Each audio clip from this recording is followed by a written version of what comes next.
एक धक्कादायक घटनेची माहिती समोर आली आहे। जुनी वैमनस्यातून आणि कबूतर चोरीच्या किरकोळ वादाने रक्तरंजित वळण घेतले आहे। 14-15 एप्रिल रोजीच्या मिरवणुकीदरम्यान डीजे स्पर्धेवरून झालेल्या वाद अखेर मध्यरात्री चाकू हल्ल्यात परिवर्तित झाला आणि त्यात एका युवकाचा मृत्यू झालाय। पोलिसांनी मुख्य आरोपी गोलू उगलेसह इतर आरोपींविरुद्ध गुन्हा दाखल करून तपास सुरू केला आहे। मिळालेल्या माहितीनुसार या रक्तरंजित घटनेची सुरुवात 14-15 एप्रिल रोजी काढण्यात आलेल्या मिरवणुकी दरम्यान झाली होती। मिरवणुकीत डीजे वाजवण्याच्या स्पर्धेवरून दोन गटांमध्ये जोरदार वाद आणि शाब्दिक चकमक झाली होती। त्याचवेळी मुख्य आरोपी गोलू उगले आणि मृतक यांच्यातील वैर आणखी तीव्र झाले।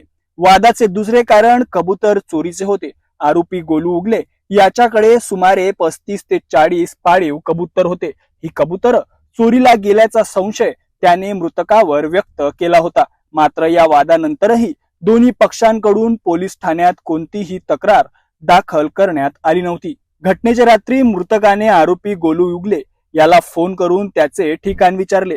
त्यावेळी आरोपीने आपण पानटपरीवर असल्याचे सांगितले। त्यानंतर दोन्ही गट समोरासमोर आले। रात्री सुमारे 11:30 वाजता मुसळधार पावसात दोन्ही गटांमध्ये जोरदार हाणामारी आणि वाद झाला। पाहता पाहता वाद इतका वाढला की दोन्ही बाजूंनी शस्त्रे बाहेर काढण्यात आली। आरोपींनी एकमेकांवर चाकूने वार करण्यास सुरुवात केली। या हल्ल्यात गंभीर जखमी झालेल्या युवकाचा मृत्यू झाला। या प्रकरणात मुख्य आरोपी गोलू उगले आणि सुमित यांच्यासह एकूण 5 आरोपींची नावे समोर आली आहेत। पोलिसांच्या माहितीनुसार मृतकावरही यापूर्वी काही गुन्हे दाखल होते। सध्या पोलीस आरोपींविरुद्ध कायदेशीर कारवाई करत असून चाकू हल्ल्यात नेमके कोण कोण सहभागी होते याचा सखोल तपास सुरू आहे। किरकोळ वाद, टशन आणि कबूतर चोरीच्या संशयातून सुरू झालेला हा संघर्ष अखेर जीवघेणा ठरलाय।